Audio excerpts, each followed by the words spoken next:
We're here at Northgate Inn in Chalice, day 6.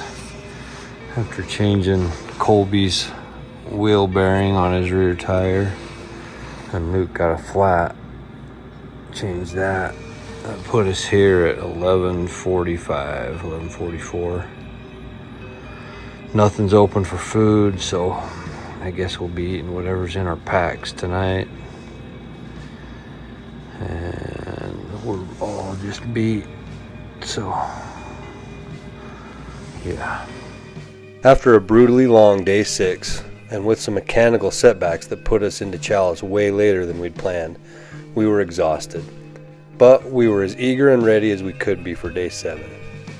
We probably should have started a little bit earlier than 6:30, but at this point we figured a bit more sleep might be more necessary for success than an early start. Well, got a little bit later start today. 6:45.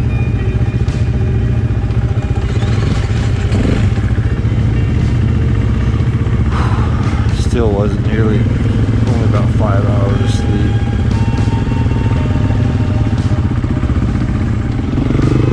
It's not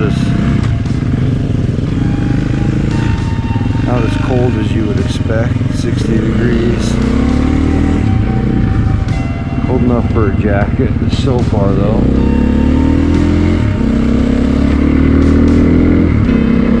Hopefully we can do a lot better today than we did yesterday.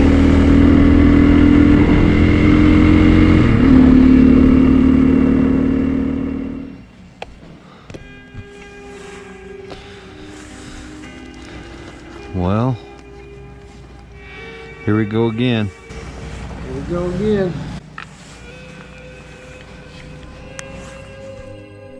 Chalice is right in the heart of Idaho and the county seat for Custer County.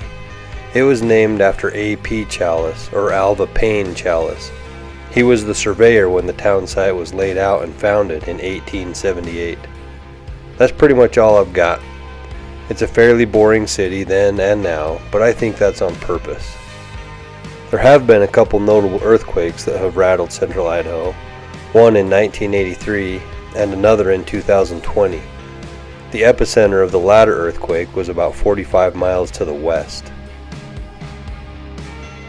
The best part about Chalice for me, obviously, would be the summer recreation. Chalice has some good hot springs, hundreds of campsites, tons of trails, and it's right in the center of the Yankee Fork State Park.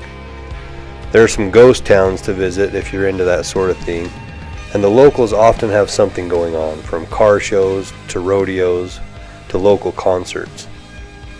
The Braun Brothers Reunion is definitely a big annual event in Custer County. It's a festival with 3 days of music and fun for the whole family. I've never been myself, as I'd rather be out on the trails if I'm in Idaho. But after looking into it, maybe we'll have to check it out one of these years. I've heard it gets pretty busy and you have to book accommodations way in advance. Tour of Idaho teams are advised to either avoid the area during the festival or plan on sleeping on the trail, because it supposedly draws a pretty big crowd. Alright, enough of that. My grandson likes to edit videos with me, and he said it well when he sang this song he'd just learned into the mic. Hit the road, Jack, don't you come back no more. Hit the road, Jack, don't you come back no more, no more, more. Is that all? So let's get to the good stuff. Day 7 would end up being another 180-mile day. But this year we definitely got the shaft in terms of being able to take the best possible route into Salmon. The Hayden wildfire was still raging, and it would end up burning almost 25,000 acres of pristine dirt bike country to the west. It was directly in the path of our Day 7 mystery section. Martin had been instructing teams to ride all the way down to Highway 93, touch the road and turn around and head back where they came from to avoid taking reroute point deductions. Doing so would take us about 35 miles out and back on the same road, just to touch the highway. Normally, teams would cross Highway 93 and begin what was supposed to be a really fun mystery section on Day 7. We were really disappointed to have to miss it. but we also knew that we probably shouldn't ride directly into an active wildfire. I can almost guarantee that someday we'll be heading back to see what we missed, though unfortunately it won't be nearly as scenic as much of it is now burned to a crisp. But I'm getting way ahead of myself. Our first objective of the day would take us out of town and up Chalice Creek about 12 miles. Then we'd follow Ditch Creek to Sleeping Deer Trail and then up to the tour famous Twin Peaks Lookout for our first challenge photo of the day. If we were lucky, we'd get to watch the flag be raised.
Built in 1913, the Twin Peaks Lookout is the highest active fire lookout in the Pacific Northwest at 10,394 feet. It is also one of the lookouts that's still manned by a forest guard.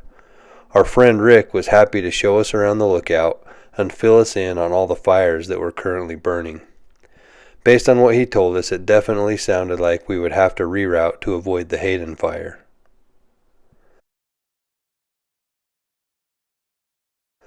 From Twin Peaks Lookout, we headed back down the way we came, and then turned north on Pat's Creek, then to Camas Creek, and finally up to a spectacular view of Eddy Basin for our second challenge photo.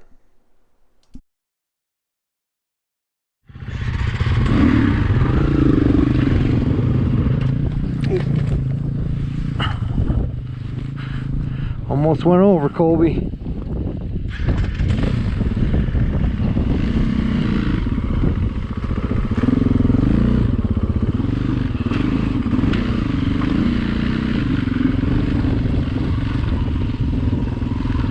Oh, I met Rick up there.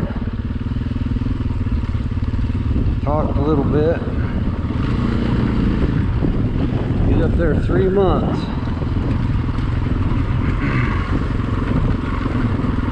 That's pretty impressive. I don't know if I could do that job. There's watching a few fires though. The Hayden fires over by Ledore, and it will actually reroute us today. There was some mystery section that we were supposed to originally do, but because of that fire, I think we've got to do a reroute. Then there's a fire, the Elkhorn fire. It's up by the Magruder. We're really hoping it doesn't spread north, because if it shuts down the Magruder corridor, I don't know how we're going to get across there unless you go clear out and around. And then he said they've got one more kind of northeast somewhere. Chipotle or something, he said it was the Chipotle fire.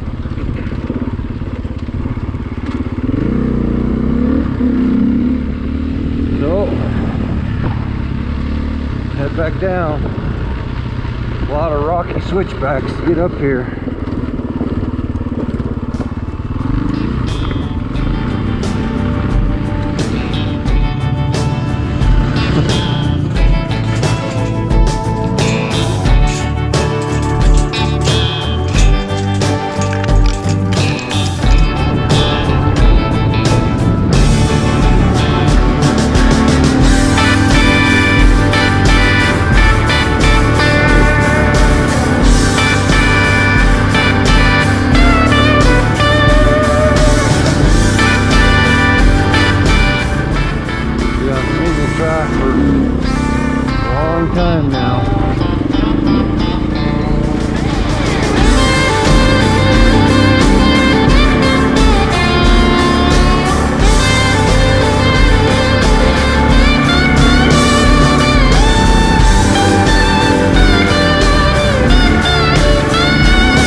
ride on trail 4145.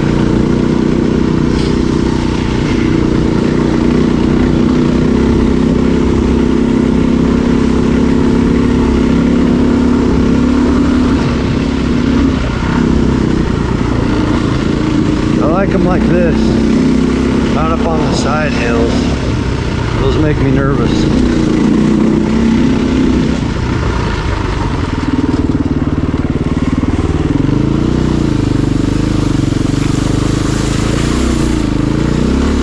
We're all tired of having wet boots, so our goal is to keep our feet dry today.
From Eddy Basin View, we headed down Little West Fork Trail and eventually turned northwest on Morgan Creek.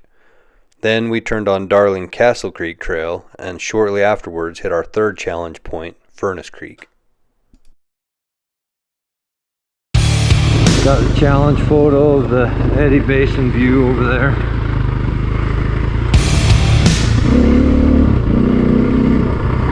Colby's kickstand was threatening to fall off again, so we tightened that up. He's already had a couple days with no kickstand. Doesn't want that again.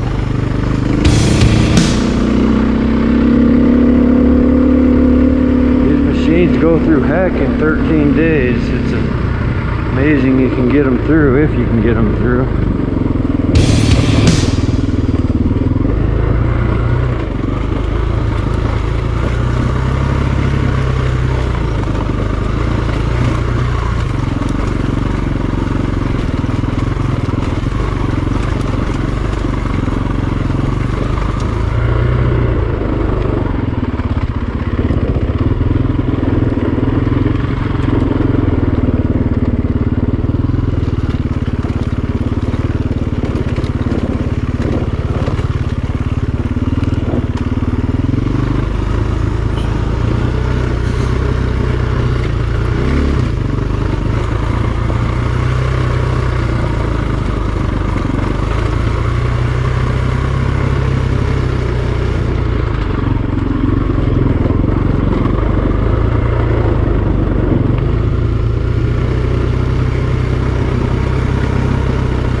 up and down, a lot of side hill. Tour of Idaho.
From Furnace Creek, we would hit our next 3 challenge points within about 14 or 15 miles. Van Horn Peak, Alder Creek, and then Corral Creek. This would keep us on Darling Castle Creek Trail all the way up past Van Horn Peak, then eventually we would turn east onto Black Alder Trail, which would connect us just to plain old Alder Trail, then to Morgan Creek, and then finally to Corral Creek. At this point we would have challenge points number 4, 5, and 6 in the bag.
the next challenge point. That's bad work too. Let's just get a picture with that in the background. Down off of here is where Jim Spooner, the year me and Caleb did the tour. He had a side hill incident by himself. Spent like an hour or more, hour or two trying to get it back up on the trail. Really?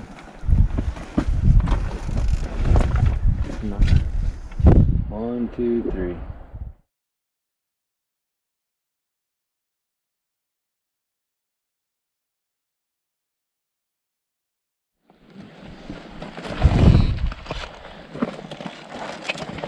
Oh, it goes that way. Yeah, we go this way.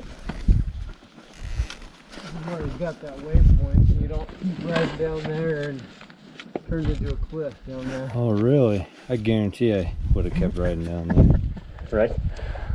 At least you got to be looking.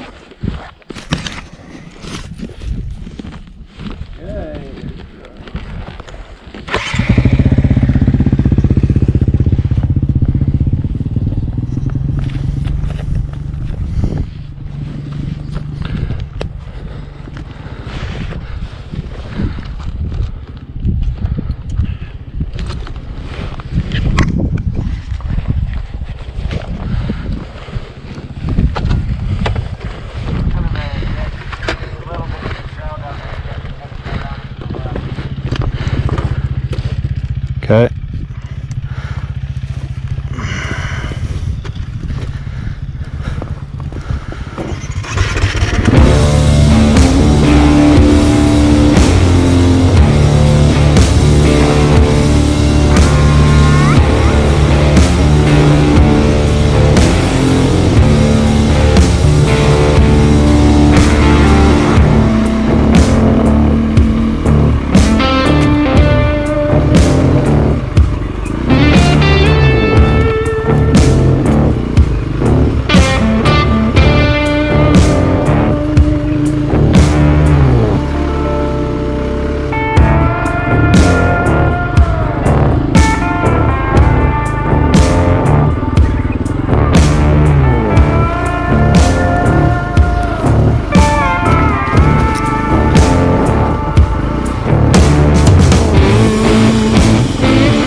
From the Corral Creek view, we would stay on trail number 4251, but instead of taking the spur trail down to Big Hat Creek, 3-man teams were required to stay on 4251 and head around to the northwest, where eventually we would intersect with Big Hat Creek.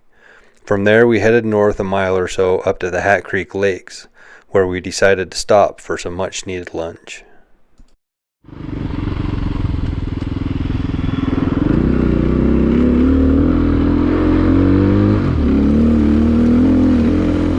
Looks like we might have a 3-man team route section coming up.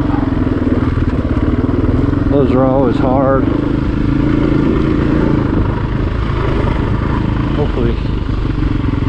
Hopefully it's just fun instead of hard. A little hard's okay.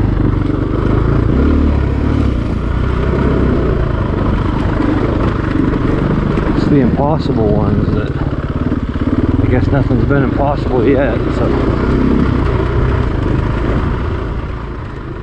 I like to think that normally I look forward to more challenging trails, but you can hear by my complaining that I'm in my head a bit here. The tour had been grinding on us for 7 days now, and unfortunately, for me at least, I seem to be struggling to find the enjoyment I normally would in a more challenging section. There's a lot of mental strength involved in an undertaking such as this, and one of the many things that Luke and Colby taught me by their examples is that a positive mental attitude can go a long ways when the going gets tough. Those two never seem to falter or lose their love for the ride. Having guys like them as teammates to ride with makes adventures like these so much more fun.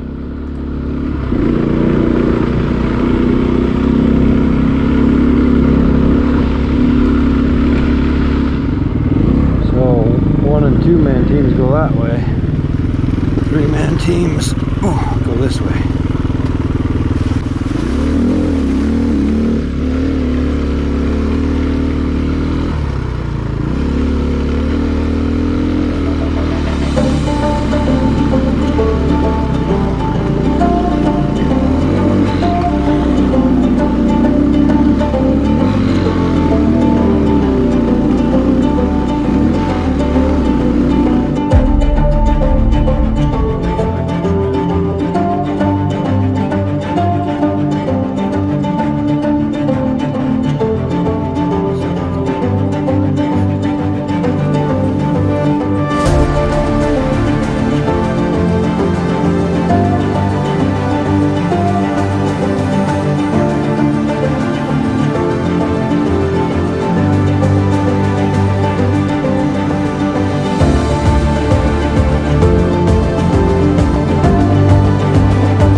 Cutting trees and going through mud bogs. We're obviously the first ones who've been on this on a motorcycle. Not ever, but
tough trail, but we haven't had any trees we've had to cut.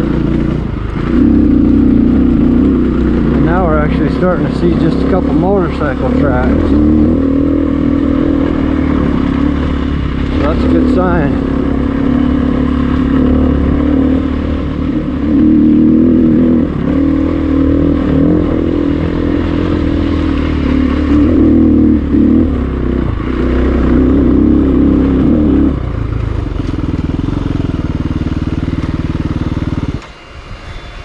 Wow. Man, I'm just glad we haven't had to go down trees. I'll take the rocks or cut. Yeah, that's true. We've still just got to come down off this bridge, this mountain, over onto that mountain. You can see the trail cut across it over there and over the other side of that. And then we connect back into the single track that the 1 and 2 man teams got to go on. So one more valley and mountain to go and we're there.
From the Hat Creek Lakes, it was just a quick climb up to the summit for our 7th challenge point, Taylor Mountain Pass. Went over that little lake and had some lunch, and Colby went swimming. I don't think me or Luke felt like it. I know I didn't. But he said it felt good, refreshing.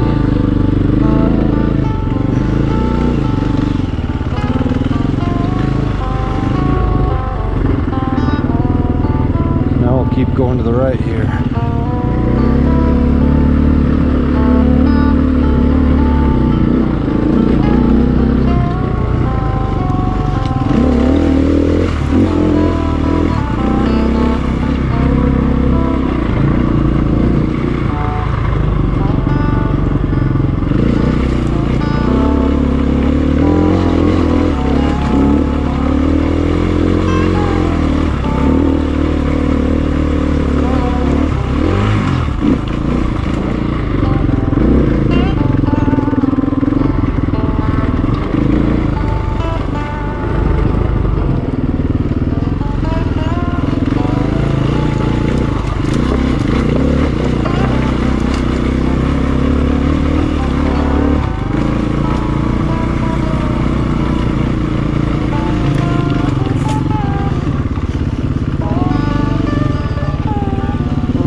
Oh yeah, that's a nice lake too.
I just did the exact same thing Luke did.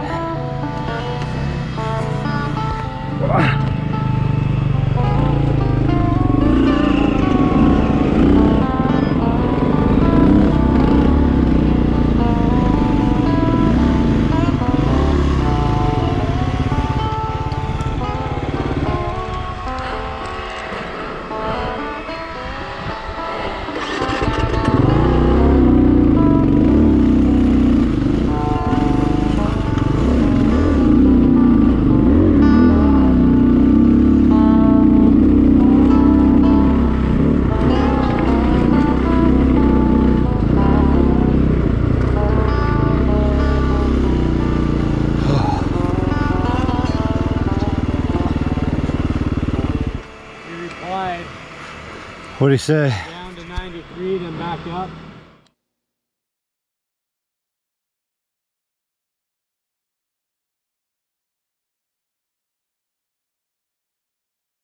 From Taylor Mountain Pass, we would take the Big Hat Creek Trail all the way to Iron Lake for a half bonus point, that we figured we would probably need later in the tour. You heard Luke mention that Martin had replied to our PLB message. We had asked what he was requiring teams to do in order to avoid missing reroute penalties due to the Hayden wildfire.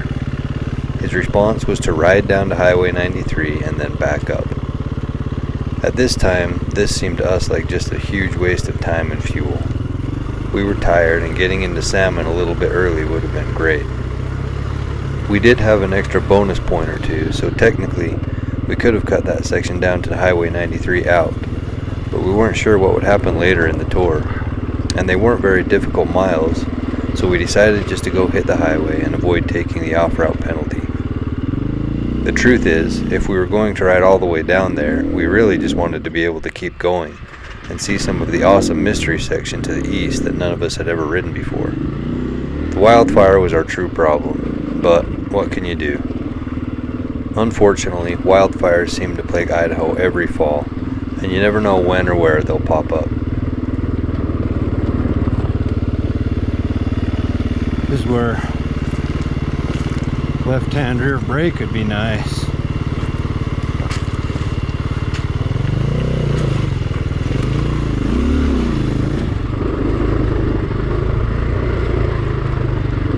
Although I don't seem to do a whole lot better on these left-hand corners.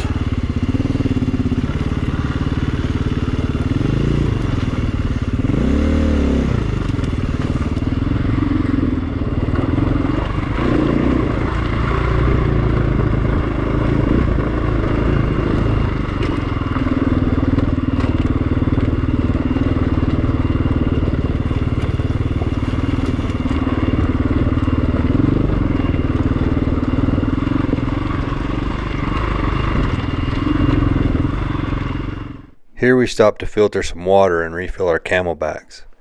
It's amazing how much water you go through on rides like this. At least, if you're doing it right, you go through a lot. Hydration is critical for any endurance event, and the Tour of Idaho, if nothing else, is definitely an endurance event. We also added packets of this liquid IV every chance we got to our camelbacks.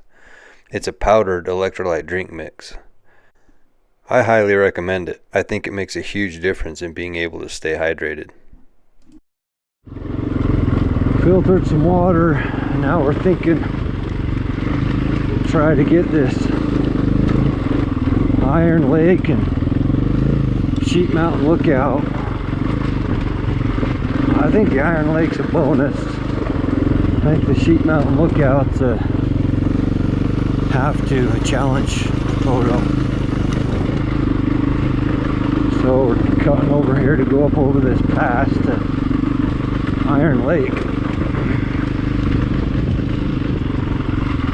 Thinking we might need some of these bonus points on day 11.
Yeah. Huh. That was an easy hot corner. have been the first half one we did. Do we have to get a picture or anything?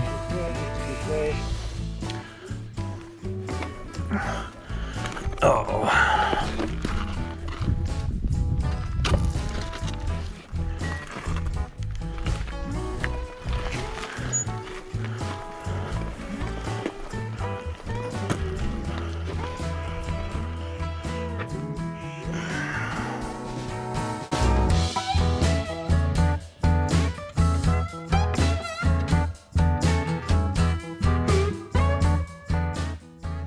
From Iron Lake, we headed back down to the junction of Hat Creek and the North Fork of Hat Creek. There we took the North Fork down to where it intersected with Peel Tree Trail.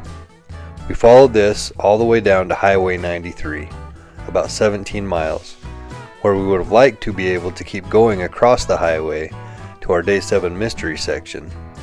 But as you already know, the Hayden fire prevented us from doing so. So we touched the asphalt on Highway 93, then turned around and rode the same 17 miles back up to the Peel Tree Trail. There we could finally continue on towards Salmon. From here, Peel Tree took us up to the three-way junction of Peel Tree, the South Fork of Iron Creek, and the Sheephorn Trail. We took the Sheephorn Trail up to the Sheephorn Mountain Lookout for our 8th challenge point.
Alright, so we went up and over, got the Iron Lake half bonus point. Oh.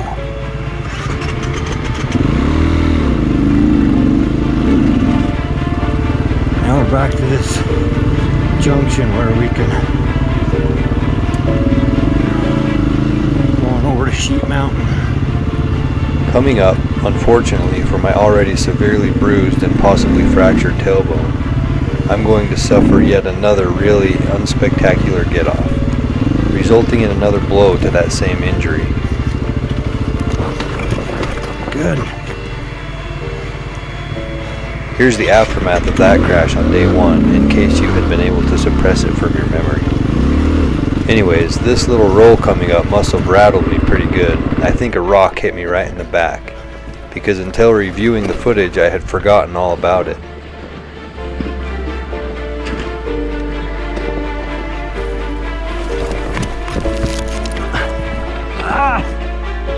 Oh, that one hurt.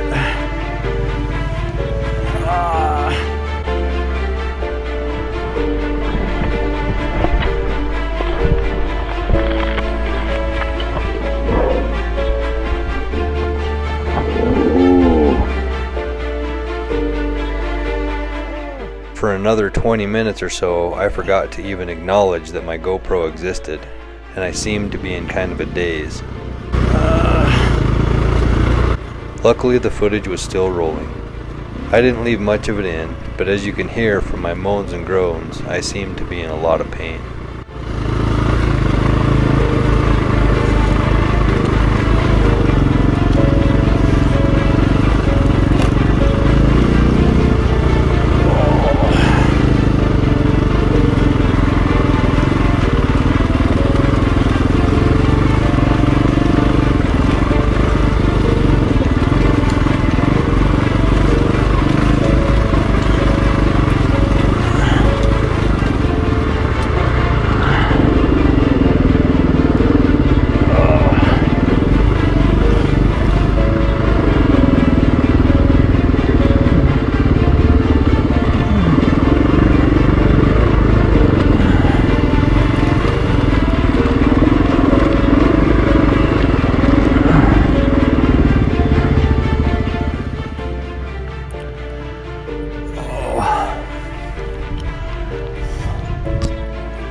Luckily, the pain must have eventually subsided back into a threshold that I could endure without whining and making noises.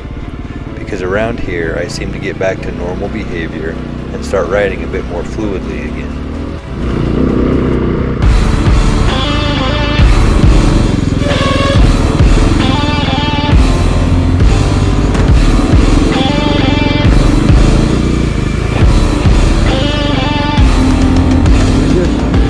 Turn where we're gonna have to come back to. It's 3:45. We'll see how long it takes us to get down to the highway and back. Maybe I'll track the miles too.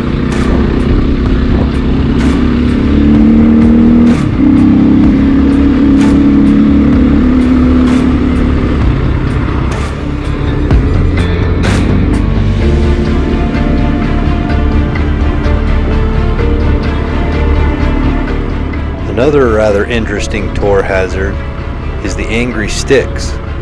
You never know when one will jump up and try to bite you.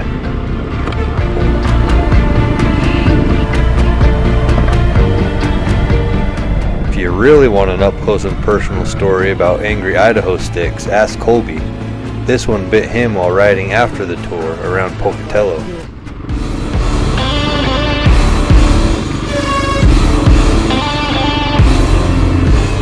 He was actually lucky to have survived that one, and we're so glad that he did. It missed his femoral artery by only about a quarter inch.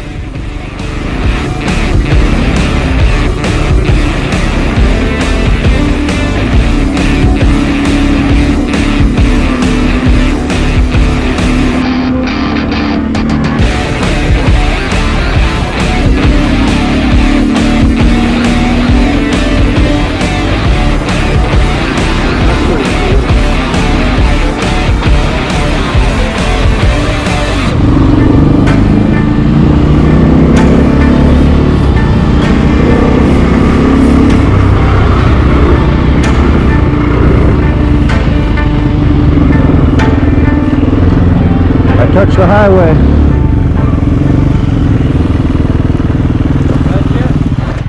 Did you touch it? Did you touch it? No, I don't care. Oh. Now we have to go all the way back? Yes. I think normally we would be riding all these mountains here north up into Salmon. Really? It's so dumb that we can't now. That's too bad. I don't see any fire. I think the fire's out, but some areas probably still closed. Huh. We don't know the route. He didn't give it to us. Yeah. But yeah, that was a grind. that's have to go all the way back up that crap. Oh yeah, it does. I can see why some of those guys, I think the Germans and somebody else just went up the highway right here in the Salmon. Really? Yeah. We could. We'd probably just get deducted points. Those gravel roads make me more nervous than single track. It was 95 degrees. It felt like a blow. All right, we did it. Touched the road. Now 17 miles back the way we came.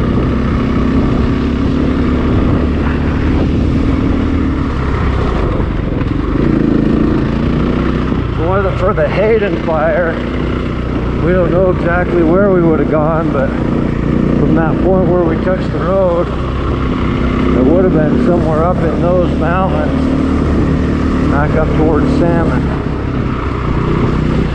Looks like some pretty rugged mountains over there. Well, I bet there would have been some good trails.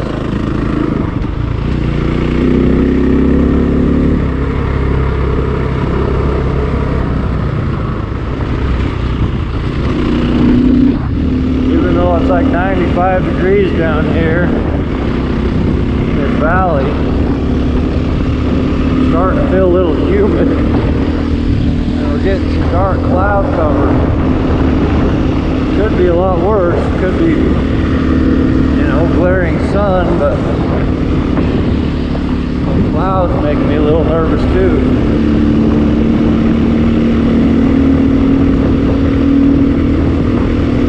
Changes the whole experience.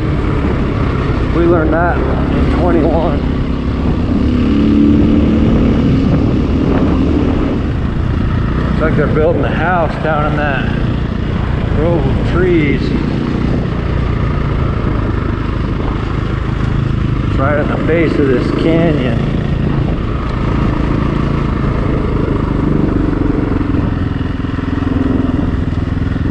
That'd be an awesome place to live.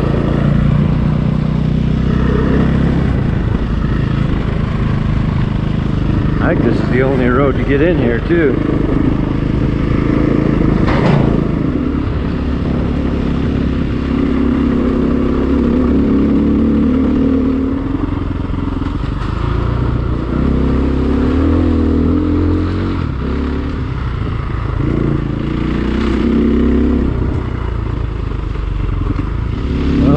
Started just barely sprinkling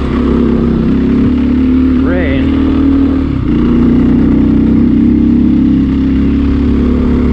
I don't mind that. It feels cooling stuff off, so let's hope it doesn't get much worse. Alright, we just made the turn. 34.4 miles. 5:23. Now we can finally start heading north. Up the Sheep Mountain Lookout.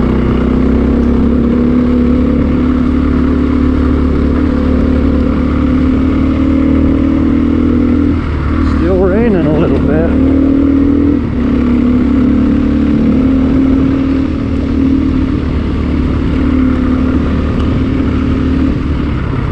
Notice it more the faster you go.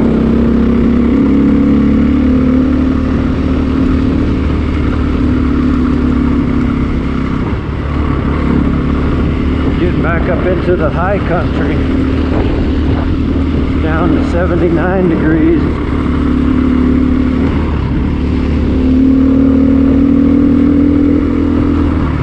Probably keep dropping with this sprinkling of rain.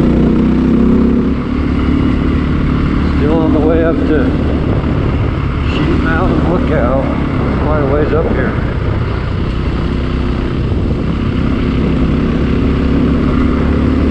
I forgot to wait for Colby down at the bottom on a right turn though.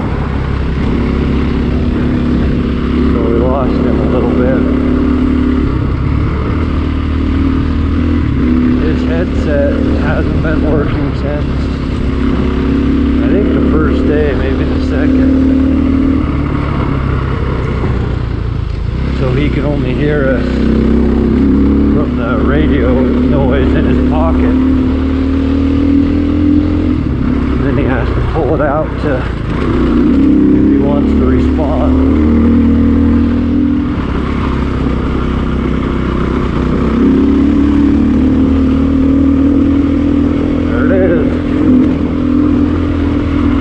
But it's still a ways up there. I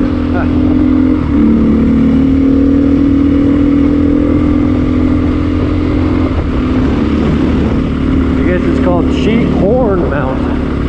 I just saw it on the map.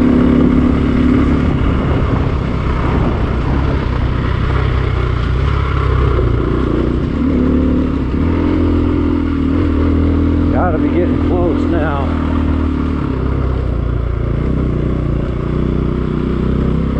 Circled around this yeah, there it is.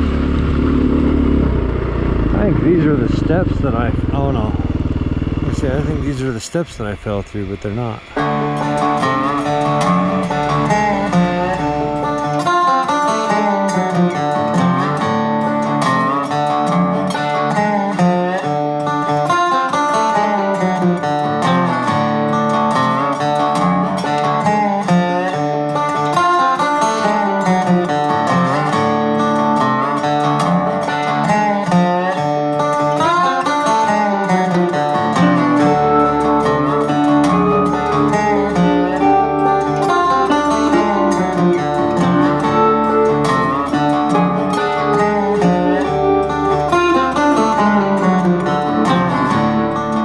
From Sheep Horn Mountain Lookout, we headed back down to the Iron Creek Trail, where we would start our long trek north in search of Salmon Ridge Road.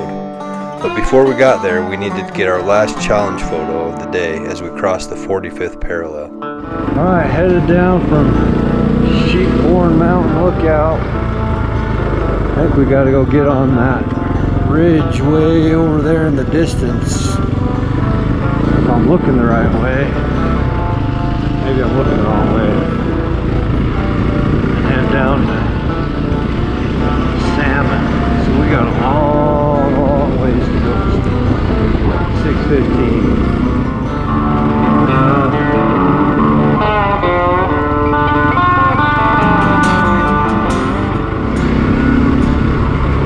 Are hard on you. Makes you feel all of your pain and everything starts tightening up. All three of us are cramping. It's been a long 7 days. These roads kind of bring it all out.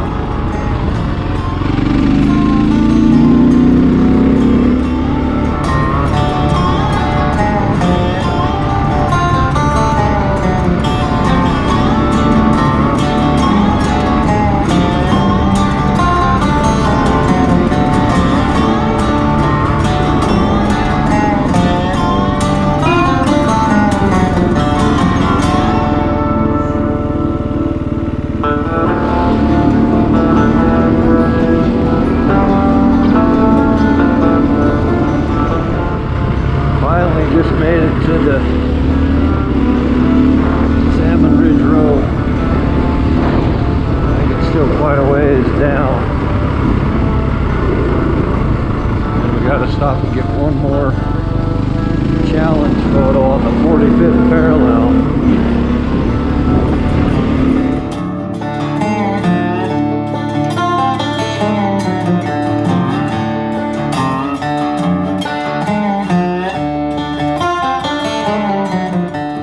From the 45th parallel, we would stay on Salmon Ridge Road for another 25 miles or so until we found a trail or jeep road that would take us down to Salmon.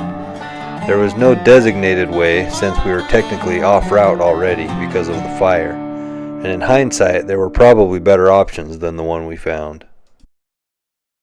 Across the 45th parallel, got a picture.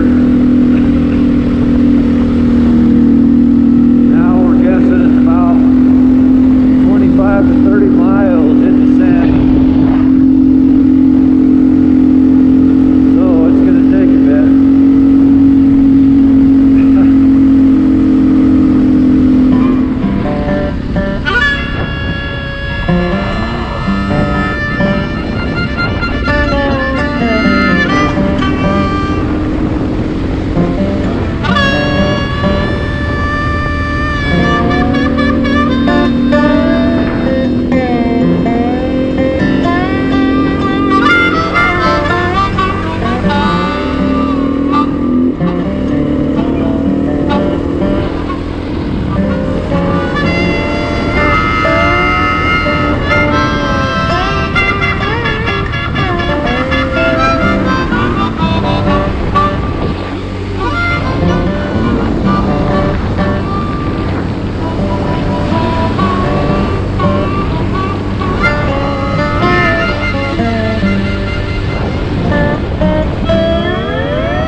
guy riding a big BMW adventure bike who had a flat front tire. He said he was going to ride it into Salmon.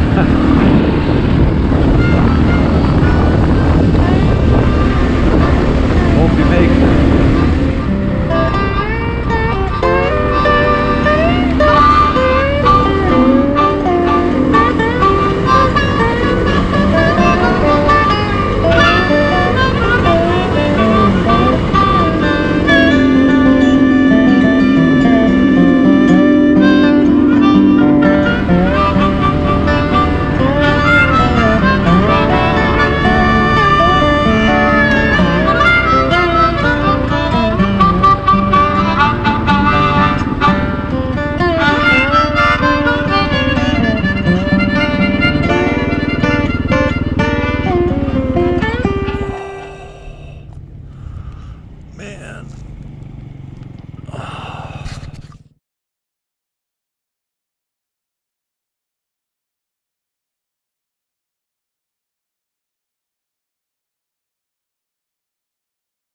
We eventually came to this jeep road called the Leesburg Road that looked like it would take us another 12 miles or so down into Salmon. Piece of cake, right?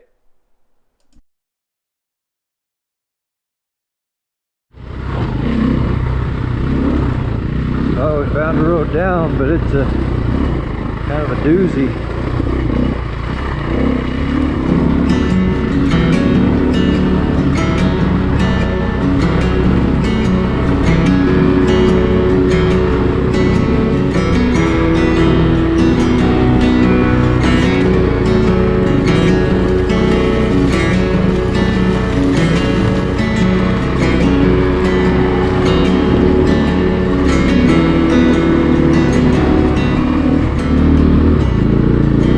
Gotten ourselves into a mess on this road, and none of us are up to it probably, because we don't have a choice. Kind of looks like it's winding back uphill though too. Salmon's downhill.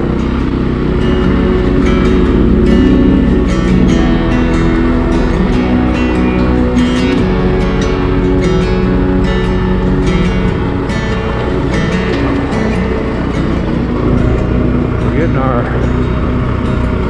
first glimpses of civilization down here in the valley. It does look smoky. Oh, this road is brutal.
That was brutal, man. Yeah. Balls. I've never been in more pain in my life.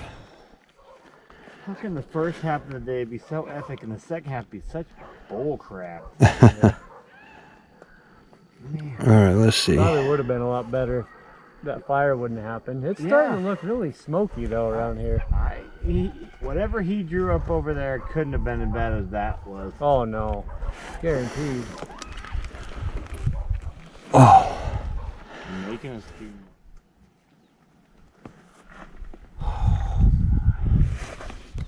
How far away is it? 7 minutes, 2.5 miles.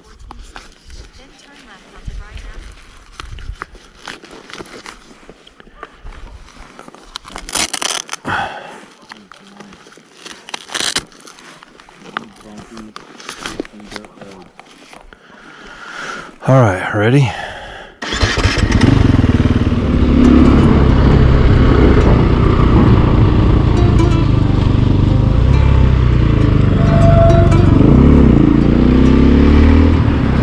There's deer in several of these people's yards. Run around in here. Oh man, it even hurts to ride down the pavement. Didn't we eat somewhere right here on the right?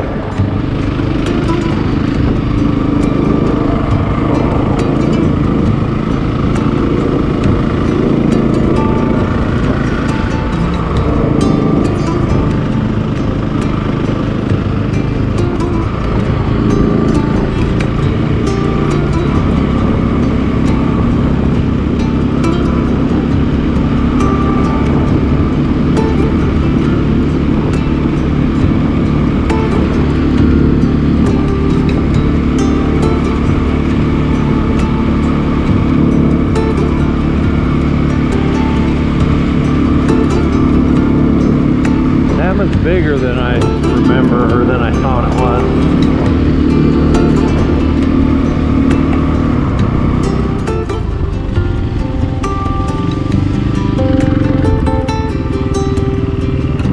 It says it's right here. Maybe I'll try it in Google Maps and see where it takes me. Let's try this. This one says it's down this way. Let's try this address in Google Maps.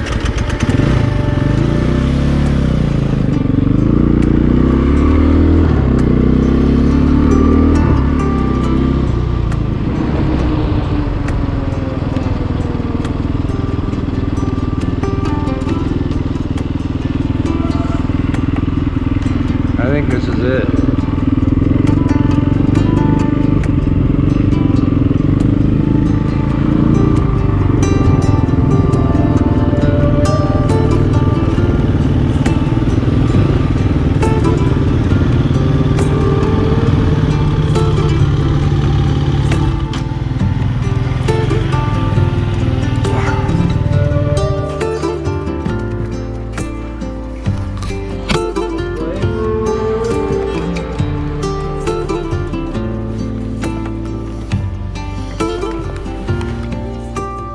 So, having finally made it to Salmon, we got showered and changed, put in a load of laundry, and headed into town for a hot meal.